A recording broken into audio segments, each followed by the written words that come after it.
오늘 말씀의 제목을 이렇게 정해보았는데 우리 각 처소에서 댁에서 계신 분들도 또 이 자리에 함께 하신 분들도 우리 말씀의 제목을 한번 같이 읽어보실까요? 시작! 믿음이 없으면 망한다. 여러분 믿으시기를 바랍니다. 네, 우리 인간은 누구나 의지하는 대상이 있습니다. 그러니까 우리 인간은 다시 말씀드리며 무언가를 반드시 의지하게끔 되어 있다라고 하는 것이죠. 예수를 믿는 사람들일지라도 또는 믿지 않는 사람도 무언가를 의지하고 살아갑니다. 돈을 의지하는 사람들도 있고 또 명예를 의지하거나 또 어떤 사람들은 사람을 의지하는 사람들도 있죠. 최근에 제가 이제 유튜브를 보다 보니까 웬 무속인이 나오더라고요. 무당이죠. 무당이 나왔는데 그런데 그 사람이 하는 말이 어떤 말을 하냐? 교회 다니는 장로, 권사, 집사님들이 그렇게 고객들로 많이 온다더라 라고 하는 이야기를 하는 겁니다. 하나님을 의지하는 것이 아니라 세상의 것들과 또 귀신들을 의지하는 거죠. 심지어는 엄마가 억지로 가자고 하니까 목사가 온 경우도 있더라. 그런 얘기까지도 이렇게 듣게 되었습니다. 그런데 이와 같은 것들이 다 무의미하다라는 사실을 여러분 기억하시기를 바랍니다. 시편 127편 1절의 말씀을 보면 이런 말씀이 있죠. 같이 한번 읽어보실까요? 시작! 여호와께서 집을 세우지 아니하시면 세우는 자의 수고가 헛되며 여호와께서 성을 지키지 아니하시면 파수꾼의 깨어 있음이 헛되도다. 아멘. 그렇습니다. 우리가 무언가를 의지하면서 살아가고 있지만은 하나님께서 그것을 지켜주시지 아니하면 다 사라져 버린다라고 하는 거죠. 아무리 돈이 많아도 하나님이 도와주시지 않으면 한순간에도 사라져 버립니다. 명예가 영원히 유지될 수 있을까요, 여러분? 한순간에도 날아가 버립니다. 연예인들 보시면 여러분 잘 아시잖아요. 지금까지 막 좋은 이미지를 쌓고 있다가도 어떤 하나의 특정한 사건만 터져버리면 그냥 그 이미지가 곤두박질 치는 것을 우리가 보지 않습니까? 그러하기에 이러한 때일수록 특별히 우리가 이렇게 믿음을 지키기 어려운 4단계의 상황을 겪을 때일수록 우리가 무엇을 지켜야 될까요? 믿음을 지켜야 될 줄로 믿으시기를 바랍니다. 믿음이 없으면 망한다는 사실을 기억하시기를 바랍니다. 여러분. 오늘 본문 속에 등장하는 이 사람도 하나님보다 누구를 더 의지했느냐? 사람을 더 의지했습니다. 그 이름은 아하스라고 하는 왕입니다. 그런데 이 사람이 통치하던 시대에 몇 가지 문제가 발생하게 됩니다. 어떤 문제가 발생했느냐? 다른 나라가 쳐들어오게 됐습니다. 자, 오늘 말씀 17절과 18절 우리 같이 한번 읽어보시겠습니다. 시작!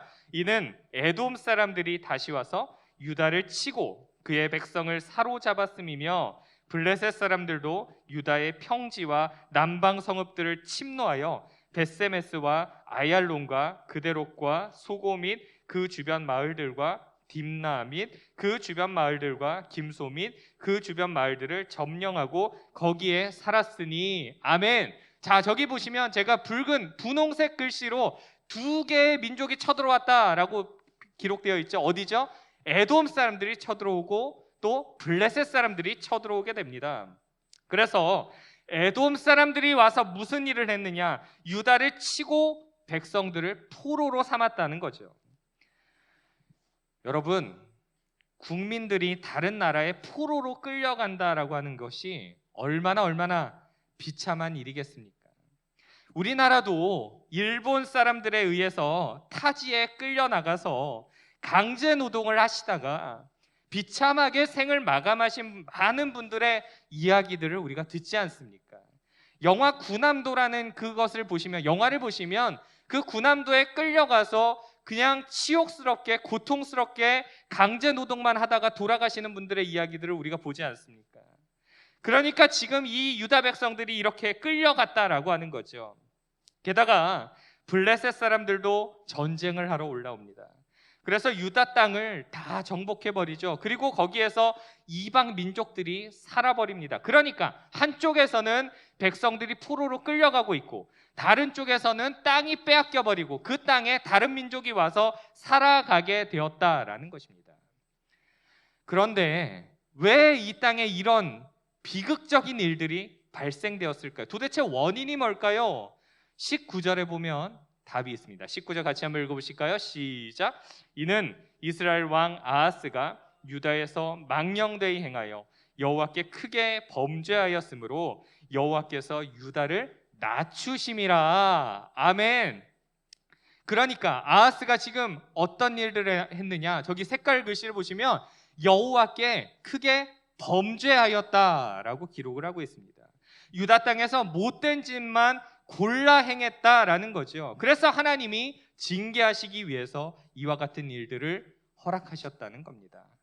오늘 본문보다 앞에 있는 2절에서 4절까지의 말씀들을 보면 어떤 내용들이 나오는지 우리가 잘 알 수가 있습니다. 저기 색깔 글씨만 보시면 이 아하스가 뭐를 만들었어요, 여러분?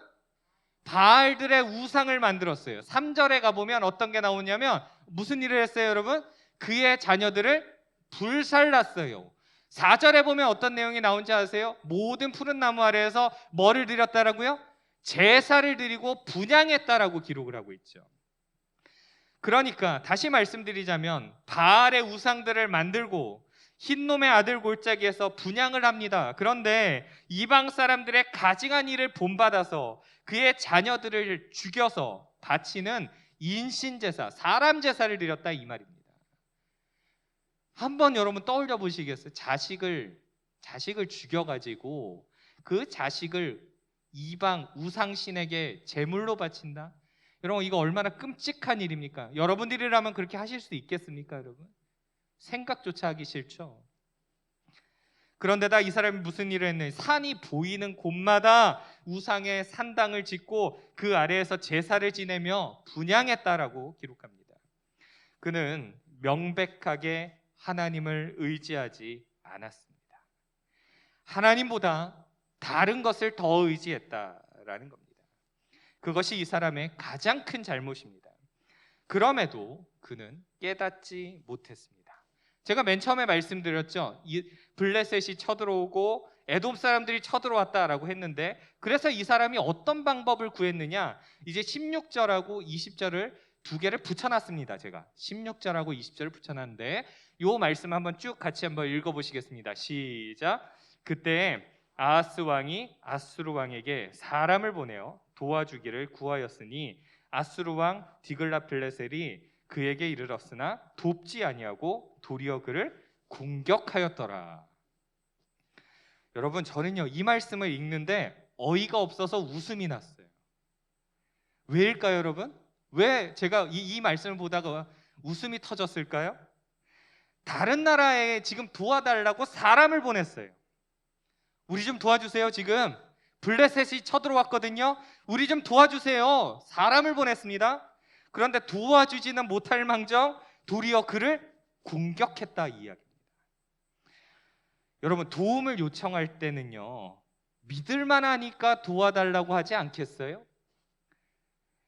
믿지 못할 사람한테 도와달라고 안 하죠. 우리는요 믿을만 하니까 도와달라고 하죠. 적어도 저 아수르 왕은 나를 배신하지는 않을 거야. 저 정도의 군사력이면 충분히 나를 도와줄 수 있겠지라는 기대감이 있었을 겁니다.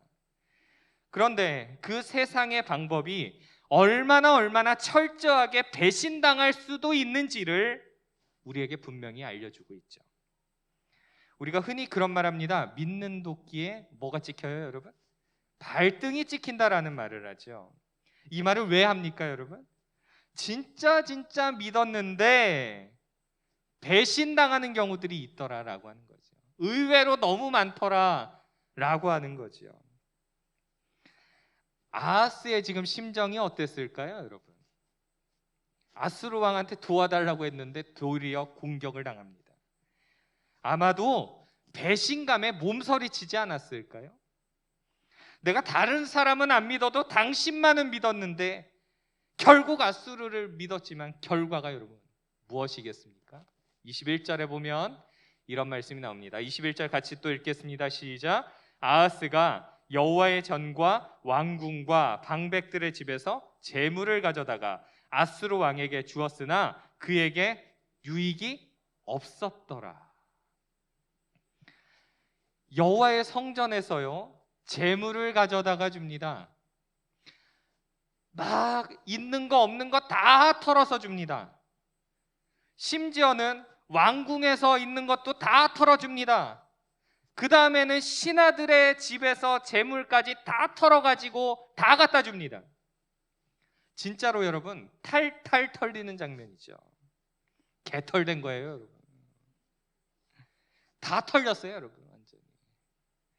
그렇게 주고도 마지막에 저기 파란색 글씨 보니까 그에게 뭐가 없었다라고 기록해요? 유익이 없었다라고 기록을 합니다. 그럴 거면 차라리 도와달라고 말이나 하지 말지. 도와달라고 했다가 오히려 공격당하고 유익도 없었다라고 기록합니다. 이쯤에서 회개하고 또 돌아왔으면 그래도 그나마 나았을 것 같습니다. 그러나 아하스는 여기에서도 정신을 차리지 못했다라고 하는 거죠. 22절의 말씀도 이렇게 기록합니다. 또 읽어보실까요? 시작. 이 아하스 왕이 곤고할 때 더욱 여호와께 범죄하여. 아하스가 지금 어떤 상황이라고요? 곤고한 상황이잖아요. 괴로운 상황이잖아요. 고통스러운 상황이잖아요. 하나님의 징계가 임하고 이로 인해서 공고함이 찾아왔어요. 고통 중에 지금 신음하고 있어요. 그러면 하나님 더 바라봐야죠. 그러나 그는 그렇게 하지 않고 더 여호와 하나님 앞에 뭐 했다고요, 여러분? 범죄했다라고 쓰여 있습니다. 여호와를 더 신뢰하며라고 기록되었으면 참 좋았을 텐데 더 여호와께 범죄했다라고 기록하죠. 우리의 삶도 사실은 크게 다르지 않습니다. 하나님을 찾기보다는 사람의 방법을 더 의지하는 거죠. 돈을 더 의지하고 우상을 더 의지하고 사람을 더 의지합니다. 이제 그 방법이 23절에 드러나고 있습니다. 23절도 우리 같이 한번 또 읽어보실까요? 시작. 자기를 친 다메섹 신들에게 제사하여 이르되 아람 왕들의 신들이 그들을 도왔으니 나도 그 신에게 제사하여 나를 돕게 하리라 하였으나 그 신이 아하스와 온 이스라엘을 망하게 하였더라. 아멘. 아하스는요, 다메섹이라고 하는 곳에 가서 무엇을 보고 왔느냐? 그 나라 사람들이 섬기는 우상을 보고 온 적이 있습니다. 다메섹에 가서 뭘 보고 왔다고요? 우상을 섬기는 모습을 보고 온 적이 있어요. 그래서 열왕기하 16장을 보면 이 사람이 무슨 짓을 했느냐? 그때 보고 온 것을 벤치마킹을 해서 그대로 본을 따가지고 제단을 만들었어요. 아니 하려면 좀 좋은 걸 가지고 갖고 와가지고 벤치마킹을 하던가요, 여러분. 좋지도 않은 딴 나라 우상을 벤치마킹 해가지고 그대로 가져와가지고 제단을 비슷하게 세워가지고 만들어놨다 이 이야기입니다. 그리고 거기서 제사하면서 성전에 있던 여호와의 성전에 있던 놋제단을 가지고 와서 제단 북쪽으로 옮겨 놓습니다. 그리고 이 사람이 이렇게 말을 합니다. 아람 왕들의 신들이 그들을 도왔으니 아람 나라 땅에 그 우상신이 그들을 돕는 것을 보았으니 나도 그 우상신에게 제사해서 나도 그 우상신의 도움을 받으리라. 이 이야기를 하는 거예요. 지금 저기 분홍색 글씨가 그 이야기입니다. 그 우상신, 야 도와주는 것 같네. 그럼 나도 저 우상신에게 절을 하면 저 우상신이 나를 도와주겠지. 얼마나 하나님 보시기에 악한 행동입니까, 여러분? 하나님 철저하게 버렸습니다. 완벽하게 하나님 버렸습니다. 그런데 결과가 어떻게 되었을까요? 그 신이 아하스와 온 이스라엘을 망하게 하였다라고 지금 저 하늘색 글씨에 보시면 쓰여 있죠. 그 신이, 그 우상신이 망하게 만들어 버렸다. 여러분, 우리가 이 말씀에 좀 충격을 받을 필요가 있습니다. 그 악한 신이 이들을 오히려 망하게 했다라는 것입니다. 하나님 버리고 우상신에게 절하고 경배했더니 더욱 나라는 망하게 되었다는 겁니다. 여러분, 하나님이 아닌 다른 것들에게 절하고 경배하는 것은 전부 망하는 지름길임을 기억하시기를 바랍니다. 그러나 여러분, 여기까지 왔으면 여기까지가 최악인 줄 알았습니다. 여러분, 저도 말씀을 보면서 이 정도면 야 진짜 최악이다, 끝판왕이다 이렇게 생각을 했는데 여기서도 정신을 못 차리더라고요. 이 사람. 이제 아하스는 정말 끝까지 갑니다. 어디까지 가느냐? 죄악의 결정판을 보게 되는데 24절과 25절의 말씀을 또 한번 같이 읽어보시겠습니다. 시작. 아하스가 하나님의 전의 기구들을 모아 하나님의 전의 기구들을 부수고 또 여호와의 전 문들을 닫고 예루살렘 구성마다 제단을 쌓고 유다 각 성읍에 산당을 세워 다른 신에게 분향하여 그의 조상들의 하나님 여호와를 진노하게 하였더라. 성전에 있는 기물들이요, 그러니까 성물들을 모아와가지고 파괴했다, 이 이야기입니다. 지금으로 말하자면, 우리 식으로 보자면 성경책을 찢어버리고 성경책을 불태워버리고 강대상을 뒤엎어서 도끼로 찍어서 파괴해버리고 더 이상 성전에 등장하는 모든 물건들, 기물들을 다 파괴시켜서 더 이상 써먹을 수 없게 만들어버렸다, 이 이야기입니다. 그래서 더 이상 예배를 드릴 수 없게 만들어버리는 거죠. 왜 그랬을까요? 하나님을 철저하게 버렸기 때문입니다. 게다가 성전 문을 닫음으로써 하나님 앞에 예배하는 모든 행위들을 다 중지시켜버립니다. 예배도 못 드리게 문을 다 막아버리고 폐쇄시켜버렸다라는 거죠. 이것이 그가 행한 완악함입니다. 게다가 각 도시마다 우상을 위한 산당을 세워서 분향하며 제사했다라는 거죠. 그렇게 함으로써 하나님 여호와를 진노하게 하였다라고 성경 기록합니다. 결국은요, 여러분, 이 아하스 왕의 마지막 죽음마저도 명예롭지 못함을 성경은 지적하고 있습니다.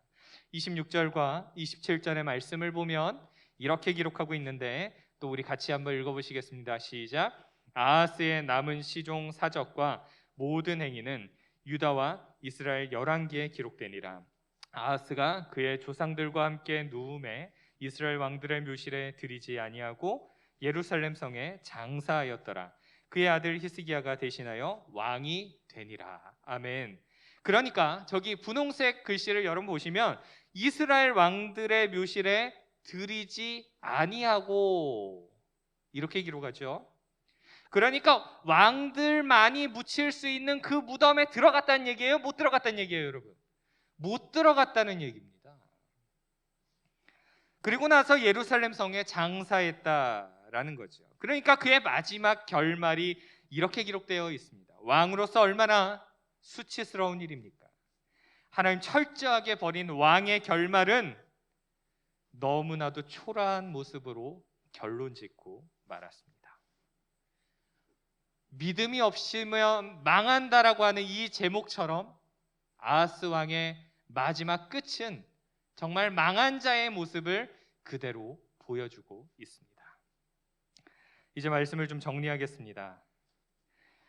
여러분이 의지하고 있는 것은 무엇입니까? 다시요. 여러분이 의지하고 있는 것은 무엇입니까? 우리가 하나님 의지하고 계십니까? 라고 질문하면 여러분 아멘 이러시죠? 그런데 하나님을 의지한다고는 하지만 여러분의 중심을 다시 한번 좀 잘 살펴보십시오. 내가 진짜 의지하고 있는 게 무엇인지, 진짜 하나님만 의지하고 있습니까, 여러분? 저를 포함해서 정말 그러고 있습니까? 휴대폰 하나도 내려놓지 못해서 거기에 온통 신경이 팔려 있는 것이 사실 저와 여러분의 모습 아닙니까? 돈을 의지하지 않는다고 말하지만 11조도 제대로 내지 못하는 것이 우리 모습 아닙니까, 여러분? 세상의 것들에는 물불을 안 가리지만 하나님 나라의 일에는 부담스러워하는 것이 우리의 모습 아닙니까, 여러분? 하나님이 원하시는 방법은 끝까지 주만 바라보는 것인 줄로 믿습니다. 여호와 하나님만 바라보는 것임을 믿으시기를 바랍니다. 역대하 20장 12절에 보면 이런 말씀이 나와 있습니다. 같이 한번 읽어보시겠습니다. 시작. 우리 하나님이여 그들을 징벌하지 아니하시나이까. 우리를 치러 오는 이 큰 무리를 우리가 대적할 능력이 없고 어떻게 할 줄도 알지 못하고 오직 주만 바라보나이다. 할렐루야. 여러분, 우리가 어떤 모습이어야겠습니까? 오직 주만 바라봐야 될 줄로 믿습니다. 세상의 방법들 내려놓고, 물질들 좀 내려놓고, 사람 의지했던 것 좀 내려놓고 오직 주만 바라보시기를 바랍니다. 오늘 본문이 아닌 다른 곳에서 그나마 신실했던 여호사밧이라고 하는 왕이 지금 저 말씀을 한 겁니다. 어려운 상황들 속에서도 오직 주만 바라보는 믿음. 우리가 코로나로 인하여서 모이지 못하는 상황들이 이어지고 있습니다. 우리의 믿음이 연약해져 갈 수밖에 없는, 어쩌면 그런 모습이죠. 그러한 상황들 속에서도 사랑하는 여러분, 또 각 처소에서 예배하고 계시는 모든 우리 성도님들, 오직 주만 바라보시고 믿음을 끝까지 유지하셔서 하나님과 깊은 동행을 이어갈 수 있는 저와 여러분 모두가 되어지기를 간절히 소망합니다. 기도하겠습니다.